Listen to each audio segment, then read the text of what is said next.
So I'd like to mention the obvious that we're kind of coming into an historical moment in this country that we're all participating in with the election on Tuesday. And I wanted to say some words about that's relevant for this times that we're in. And I thought I would like to start where I've never started a Dharma talk before, is start with a prayer. But then I thought I should introduce the prayer with another prayer, or at least a poem. And the reason for this is that coming out of the meditation now, it was so clear to me how meditation can provide us with a radically different orientation for how to be in the world than it is if we're only being pushed or led or by the world of our thinking. If we're only swimming in the labyrinth of thoughts, the maze of thoughts and ideas and concepts, there's a kind of a way in which there's no way out.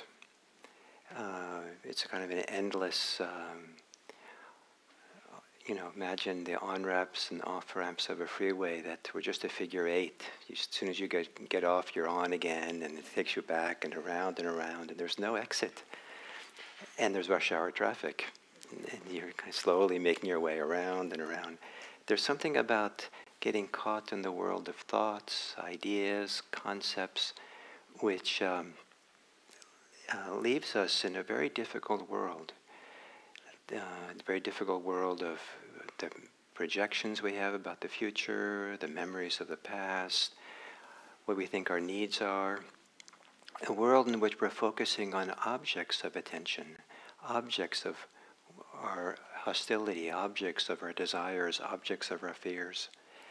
And to have that thinking mind quiet, become stiller and quieter, so that something deeper can arise from the well springs within. We're amazingly wondrous beings of emotions, of feelings, of heart, of sources of wisdom, creativity, and to be able to meet the world with the wondrous parts of who we are rather than the scared parts of who we are. The wondrous parts of who we are rather than the parts of us that are consumed with preoccupations that we have. And to be oriented to this historical moment from this deeper place, rather than the maze of thoughts and ideas and projections and fears, and just that, the media, the social, the way that we could relate to often to our news these days, or the way we can, so many people now connect to the whole world through a screen. I think it more often puts people up in the maze of thoughts and reactions and ideas, this place where we get caught, and we're kind of maybe even working on the habits of mind that keeps us caught. And so to step out of the screen world, out of the maze world, into this deep, wondrous world that we are, is a shift of orientation that gives us a very different understanding of what it means to be alive, what it means to be participating in our society. So, in preparation for the poem that I'll read, and I'll tell you the poem that I wrote, there's a prayer that I wrote, or I didn't write, I adapted it, so it became a prayer. In the 2000s, there was a presidential candidate running for president by the name of Dennis Kucinich, congressman from Ohio, and he was one of the great proponents of peace work in the world, and he wanted there to be a Peace Corps, like a Peace Corps, but people got trained, they got trained in the military to fight. They get trained in a kind of a peace military for doing peace work in the world. And he won a Peace Award in 2010, I think. But anyway, he was running for president, and a friend of mine who invited me to come have dinner with him. He was going to be in the area, and if I would do a kind of a prayer at the dinner. So that's all I knew, and I'd been to her house, and it wasn't that big of a house. So I'd been eaten at her dining room table. It wasn't that big, so I didn't think there'd be that many people there. It turned out I didn't know she had a big backyard. And so it turned out the whole backyard everything was in the backyard with, it was a whole catered with tables and there were a lot of people. There was a political event, like she had got all her friends to come to hear him give a talk and all that. And so suddenly, I don't know about prayers. That's not my forte. And but I was asked to do it. So what I'm going to read you is what I read kind of for his sake, running for president. And I've adapted it a few times now.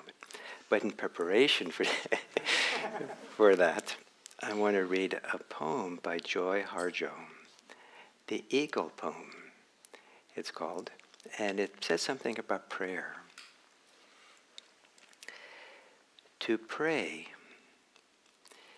you open your whole self to sky, to earth, to sun, to moon, to the whole voice that is you, and know there is more that you can't see, can't hear, can't know except in moments steadily growing, and in languages that aren't always sound, but other circles of motion. Like eagle, that Sunday morning over Salt River, circled in blue sky and wind, swept our hearts clean with sacred wings. We see you, see ourselves, and know that we must take the utmost care and kindness in all things. Breathe in, knowing we are made of all this, and breathe, knowing we are truly blessed because we were born, and die soon within a true circle of motion. Like eagle rounding out the morning inside us, we pray that it will be done in beauty, in beauty. So Joy Harjo is one of the great Native American poets in this country. So this is a very different understanding of prayer, what it means to pray. So in beauty, in beauty. So this is a prayer now for civic involvement. As we participate in our democracy, may we be guided by the 10 virtues of civic life. May we be generous so everyone is supported. May we have integrity so everyone can trust us. May we renounce selfish interest so everyone benefits. May we be honest so everyone hears what is true.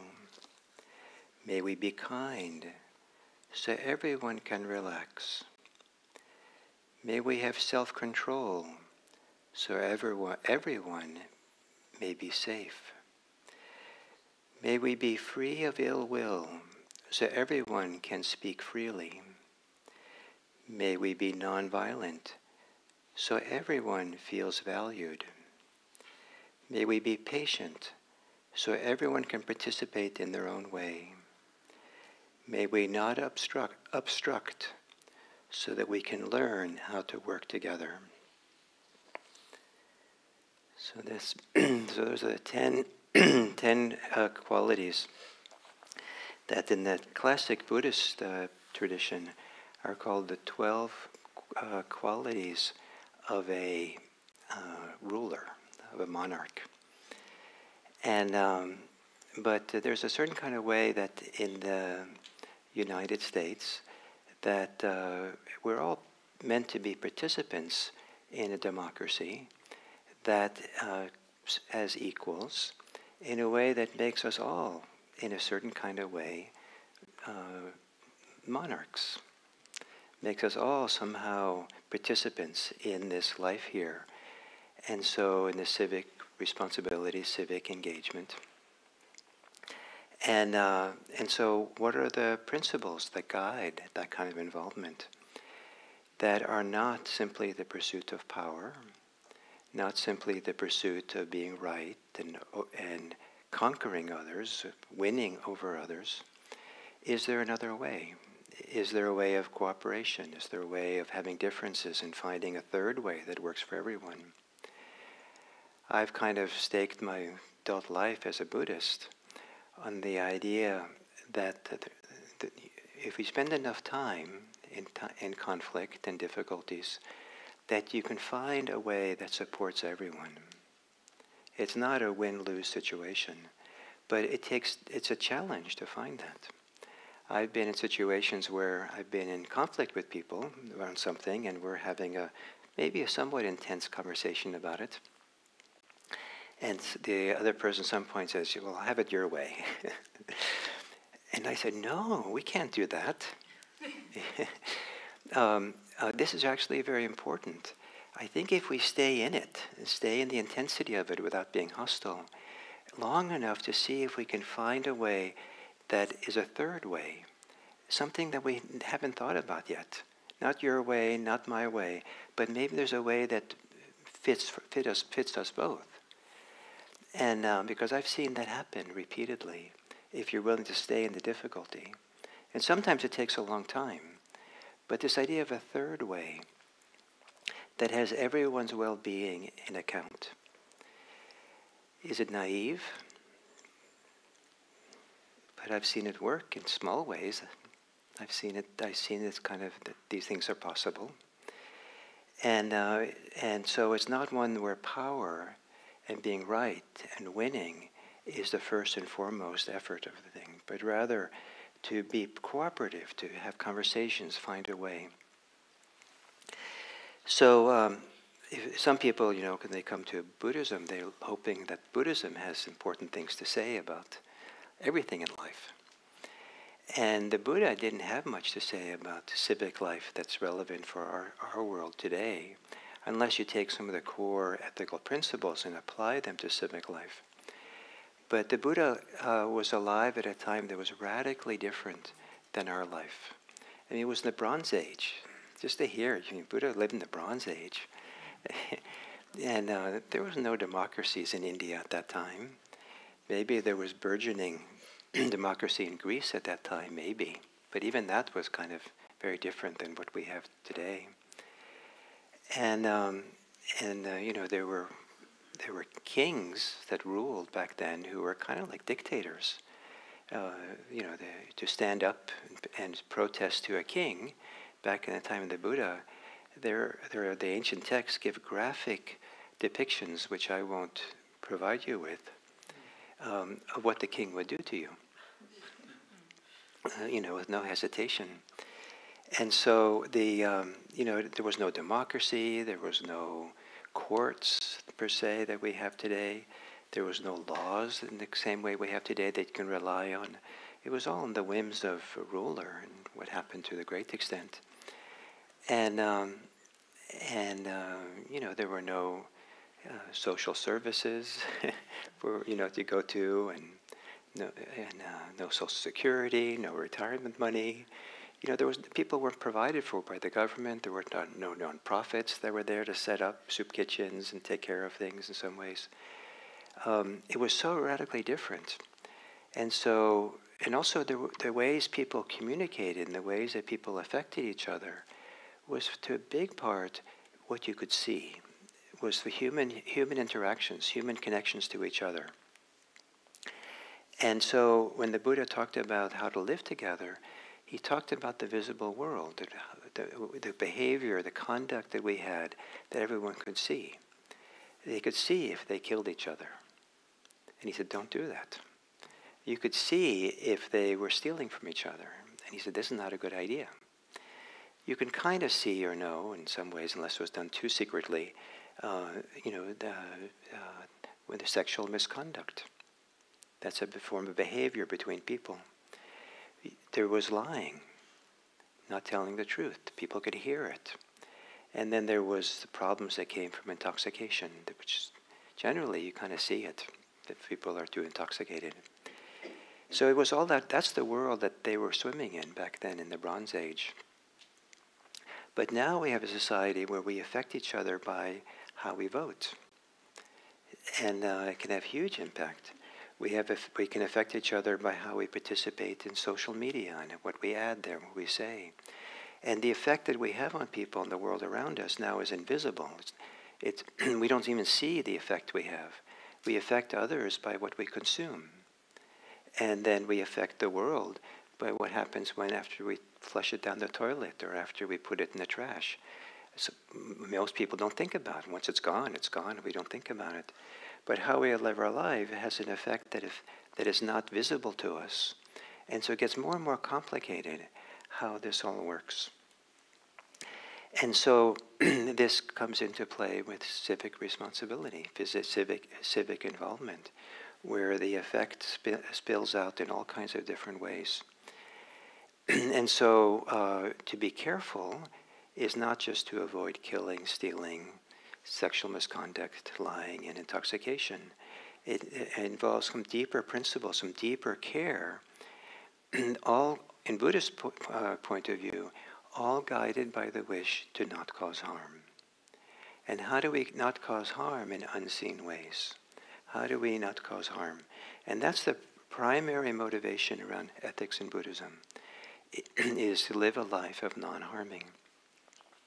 So these 10 principles that were originally designed for encouraging kings to rule well, which I then adapted for 20 years ago or so for a presidential candidate.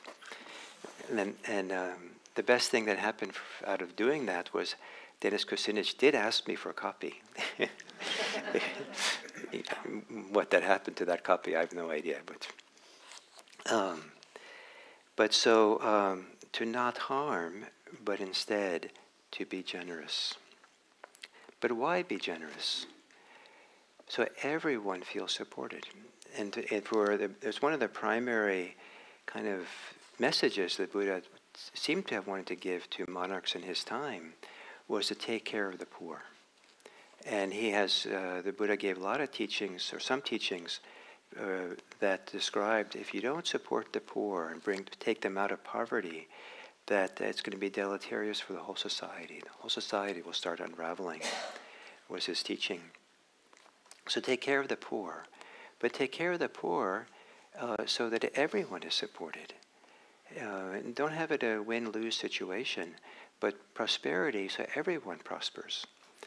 I think it's probably a fair assessment of our world, that there's enough abundance in this world for everyone to live well. But most people don't live well because it's not shared equally and evenly. Even in this country here, in the United States, there's enough here. I mean, it's probably the wealth of 10 people, certain 10 people we have, that could probably reduce poverty in this country dramatically. But the concentration of wealth into a very few hands is unprecedented, I think. And is it healthy for us? I think there's a plenitude, so that can make everyone feel supported. Certain prosperity for everyone, except for those people who have to lose maybe a few tens of billions of dollars. Yeah, we'll feel sorry for them, I guess, but they'll still be left with a lot. But there is this day of support, and everyone's in it together. This day of we. How do we support everyone so everyone thrives?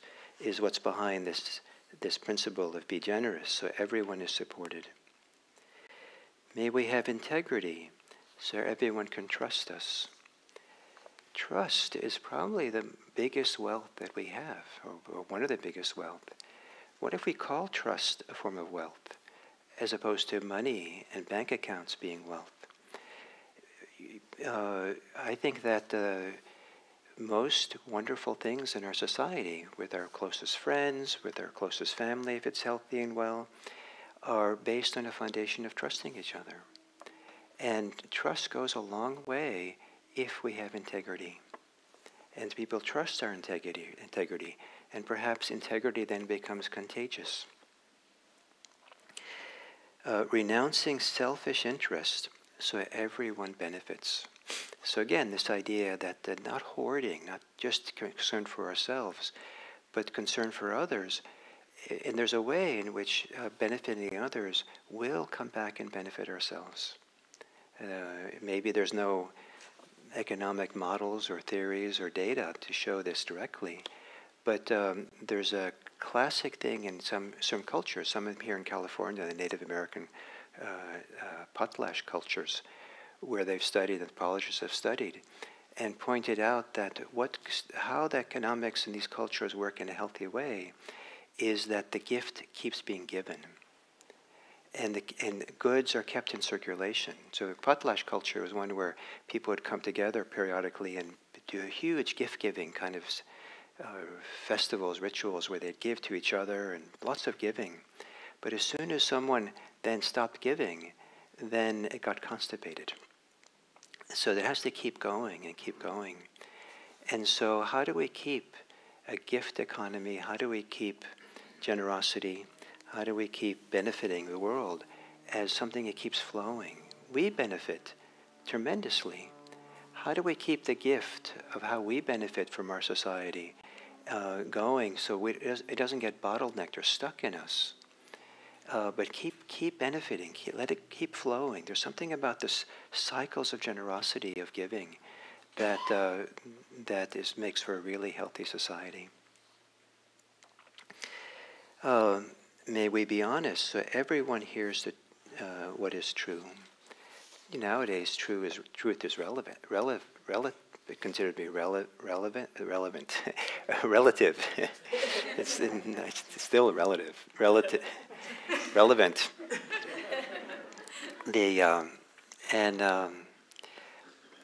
But in Buddhism, to say the truth is to be true yourself, to be a true person. And a true person doesn't lie, doesn't manipulate, doesn't try to get their own way at any cost at all. A true person is someone who has integrity and is able to speak from that place. May we be kind so everyone can relax. Imagine there was a society where no one was kind. Would you want to live in that society? Imagine all the kindness. Maybe I shouldn't use all. Imagine what you'd be like today as a person if no one had ever been kind to you. Growing up, was anybody kind to you? Did it happen occasionally? Did it make a difference for you that occasionally your parents were kind, your teachers were kind, your friends were kind? Imagine if you received nothing of it. What would it be like? I suspect that a lot of what's good about you was partly shaped by the kindness you received from others, and maybe from strangers even. It's inconceivable to have a society that isn't based on kindness. And there's also the gift of kindness. Can we keep that in circulation? Can we keep doing it and offering it back? May we have self-control so everyone may be safe. One of the ideas in Buddhism is that restraint is a fundamentally important practice, because we can't necessarily know what's going on in our mind, or we can't control the mind sometimes, the impulses of the mind. The mind is a tricky thing. But we can have, the principle in Buddhism, we can have control about how the mind gets expressed in action. And the actions are actions of the body, the things we do with our body, and what we say. And now, what we type. what we do physically, we have more control over that than what our capacity to control the mind. And it counts a lot to have that degree of self-control so that you don't cause harm. Whatever's difficult in your mind doesn't spill out. And one of the reasons that not to have what's difficult in your mind spill out and affect others in harmful ways is that what goes out comes back. Or what goes out becomes a habit. It gets reinforced, creates more discomfort, more problems inside. So to have enough self-control so that our behavior is not causing harm, our words don't cause harm, is one of the really important principles in Buddhism. And we're not meant to repress ourselves that way, but rather meditation is a way of really knowing ourselves well enough so that we can really understand how to be with what's challenging inside of ourselves in a skillful way, in a useful way. And one of the things that I've learned to do when I have difficulty in my mind and my inner life with what's going on is not to act impulsively from it, but to tell people, I'm challenged right now. This is really difficult for me, what's happening now. And you should probably know that I'm grumpy. So, just let's be careful now. Me, I'll be careful, and maybe you can be careful with me until this mood that I have changes. But the ability to just be honest in a way that doesn't harm people, but actually protects people. So self-control, so everyone may be safe. May we be free of ill will. The word translated here as ill will is, in the ancient language, probably is a stronger word than ill will. It's actually hostility. So maybe they're the same, or just little variations of each other. But to not have hostility, not act from hostility, I would say that's one of the cardinal principles in Buddhist ethics. Never act on hostility. If that's in terms of self-control, restraint. If you have hostility, restrain yourself, bite your tongue, whatever it takes. Don't speak it. Wait. Come back. If you need to work something out with someone, go and process your hostility on your own or with a friend or something, until it's settled enough, so you can come back and have a good conversation. Once I was doing a program here at IMC with a colleague, and I got really angry, or we had a difficulty between us. So we went into the conference room there, and to have a little chat about what was going on. And at some point, it was hard conversation. At some point, I said to my friend, "Can we pause? I think I need to calm down a little bit so I can come back in a more useful way in this conversation." And she was fine with that. I asked for it. So as opposed to just feeling like I have to keep fighting back or fighting and going and going and going, which probably would have been harmful for both of us. So I recognized the ill will that I had. And I said, this is not good. Let's me find a way to settle down and calm down. And it worked out fine in the end. May we be non-violent so everyone feels valued. How many people in our society don't feel valued? It's epidemic, I think, in our society. Here and there, the people don't feel valued. There's some people who it's really chronic. Almost anywhere they go, they don't feel valued, they don't feel respected, their dignity is not allowed. And I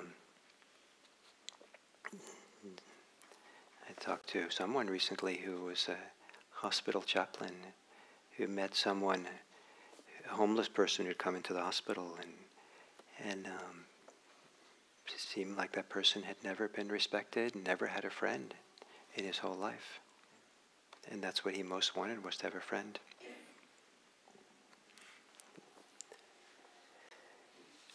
May we be patient so everyone can participate in their own way.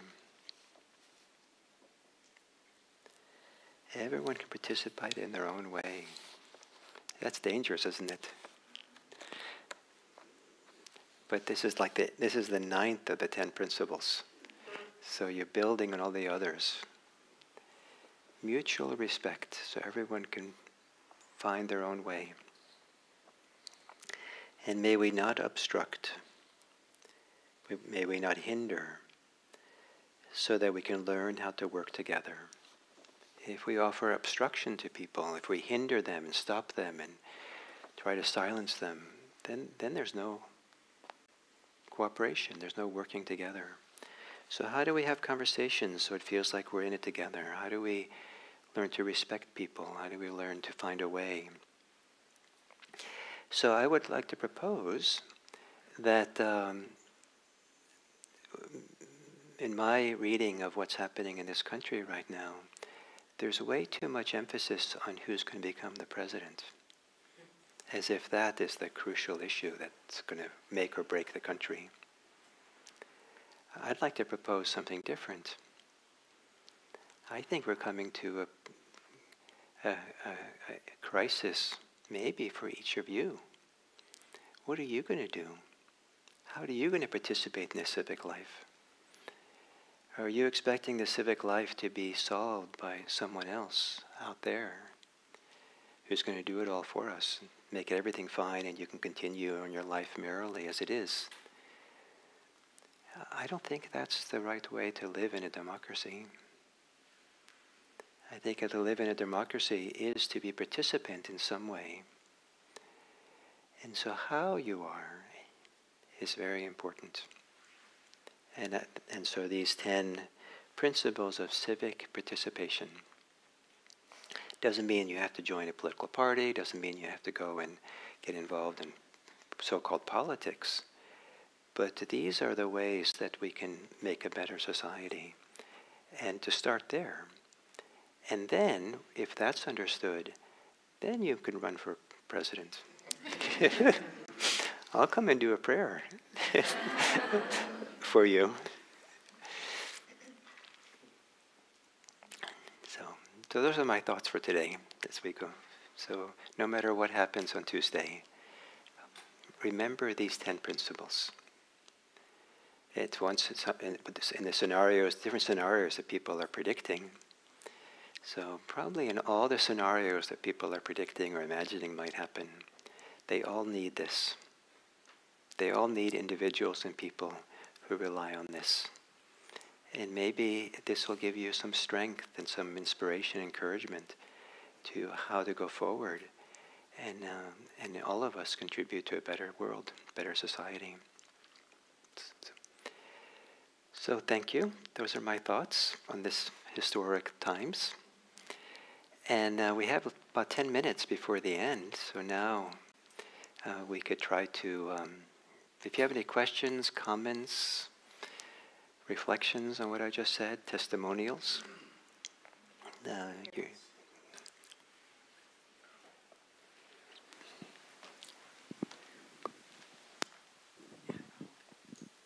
Gil, thank you so much. Can you post that prayer or pass it out or something? I want to be able to reread it. It's already posted on the homepage at IMC's website. There's on the bottom right, there's a section called What's New, and then there's reflections from Gil as part of that, and there you see it now. It's already there. Excellent. What? Oh, the poem. Joy Harjo is it's called the Eagle Poem. You can find it online. I don't want to post her. It's Harjo, Harjo. I think she's Cherokee. A wonderful woman, wonderful poet, and so Joy Harjo, the Eagle. It's called the Eagle Poem.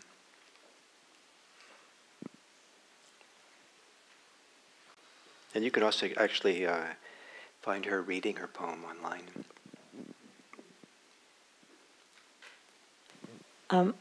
Gil, so I am aware that American Friends or Quakers, they make all their decisions by consensus. But how they do it, I have no idea. Well, sometimes it takes them a very long time. And I don't know if I have the time exactly right, but I've been told that it took them 200 years to decide to be against slavery. Well, it's kind of heartbreaking to hear that, but at least they came around. But yeah, consensus is really good. We try to do that things on consensus here at IMC. There have been times on the IMC board where we've taken a vote for something, and one person doesn't they're opposed even. They say they just choose not to vote. And I've said no. Look, let's not make a decision today then. Let's give time for this. We want to have everyone feel like everyone participates, and so at least let's make the effort at least. So then we maybe reach out to that person before the next board meeting and just find out what's going on and see if there's some way that we can make it work, whatever we're going to do here, so that everyone feels they can support it. And but we can't expect that always. But at least we can make the effort for it. That's respectful.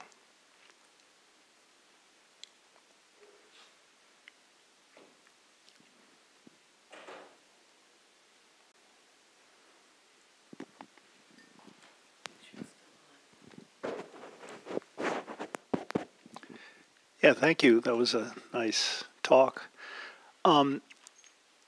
What kind of came up for me when I was listening to your remarks was the fact that I think we live in a time when there's an exceptional amount of fear. And I think a lot of what we're seeing behind it is fear, which is usually a very unhelpful emotion when it comes to doing all the wholesome things you describe. And I wonder if you could comment on that, especially the tension between wanting to engage positively and at the same time maybe being a little afraid for ourselves of what could happen.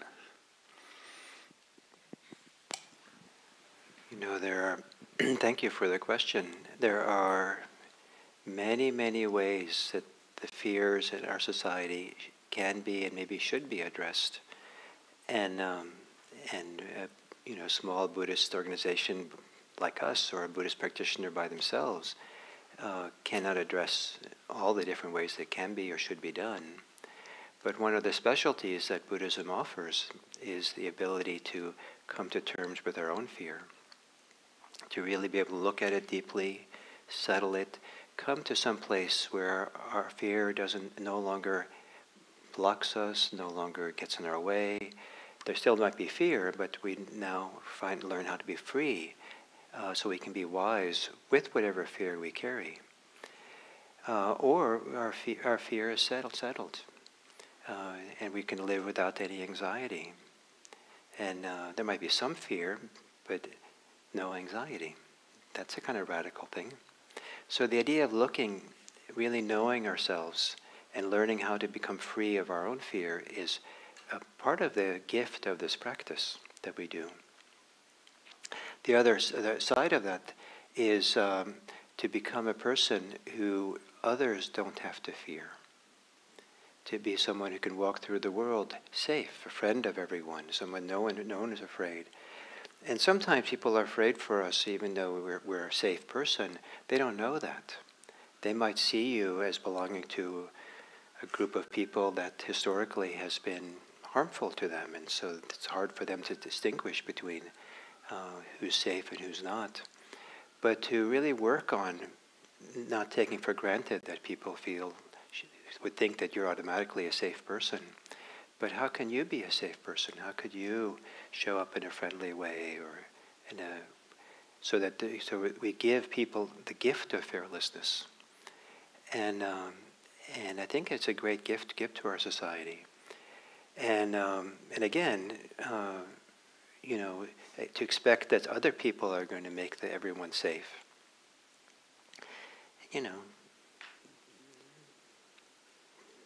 It's a bit. I think we can expect it if you want, that someone else is going to do the work, but you have to do it too.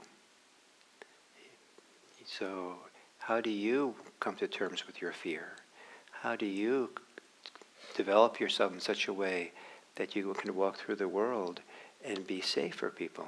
You have the confidence to be able to show up in a way and feel safe, even if people are angry with you. You know, you have some way of being.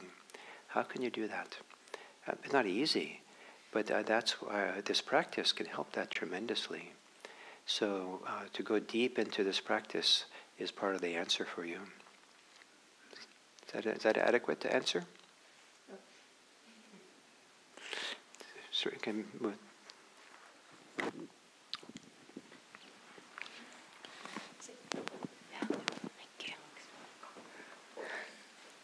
Hi.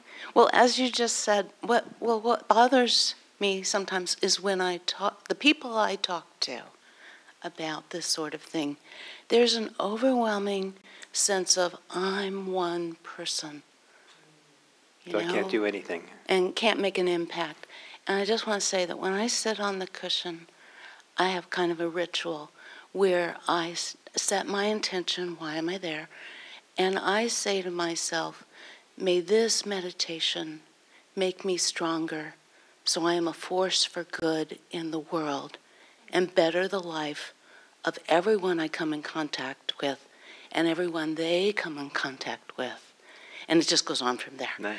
But I just, like you just said, we can make a difference, even though we're only one person. Yeah. Every individual can make a difference. And there's a lovely story that I love. It's a Sufi story of some, I guess, some kind of maybe god or a genie or something, some spirit, offers this man 2 wishes. You can have anything you want. And so he says, well, wherever I go, I want to benefit the people around me. That's the first wish. The second wish, but I don't want to know that I'm doing it. And so he's given a bag, a big bag that he carries over his shoulder, filled with seeds. And there's a little hole in the bag. And it's always being replenished by the spirits or something. But wherever he walks, those seeds fall out. And they germinate and grow to something, flowers or trees or fruit, apple trees or something. And so it takes a long time for that to happen. He's long gone. He keeps walking. And so symbolically, we can always make a difference. But we don't necessarily see the actual results of making a difference. I've been changed by total strangers who spent 5 minutes with me. And their kindness and support just, wow, it felt like, that was inspiring. That's possible? It can be done this way? And they never knew that they had such a big impact on me. We don't know when we're going to have an impact. We don't know when, that we're kind to a local kid who's kind of having a lot of challenges. Maybe no one's ever been kind to the kid. And there's a glimmer of hope for that person that they never had before. So we don't know what seeds we're planting, but let's plant seeds anyway. And who knows what will happen? Who knows the influence you have? We have more influence than we realize if we are kind, if we're supportive, if we're friendly, if we're safe for others. So many people in our society are afraid. And probably the people who are saying what you said, I'm just me somehow. What can I do? I suspect that behind that is fear, and or some other kind of feeling somehow unworthy. Everyone is worthy. So, I wish you well, and I have the idea that we don't know what's going to happen this week, of course. But hopefully it's all smooth and harmonious, and everyone realizes in the last minute how good it is to cooperate and support each other, and we'll live happily ever after. But I also have some thought that if there's enough challenges going on, that maybe we should have some kind of meeting, could maybe be available for some discussion or some context for it all. And so maybe it can be maybe a Wednesday evening, if or maybe some kind of Zoom meeting, that maybe if it's necessary, or something. I don't know what's going to happen.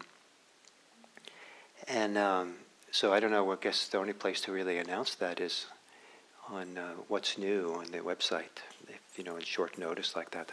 The Google Calendar, if we put it there, it sometimes takes Google many hours to update, to make it public, what we put on the calendar.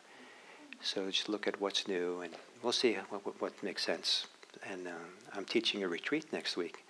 So for the next week, I'll be thinking about the retreatants. How do we care for them? Anyway, so that if you're interested in such a thing, if it looks like we have the need for something, look at what's new. So thank you very much, and may you all be civically responsible in these 10 ways.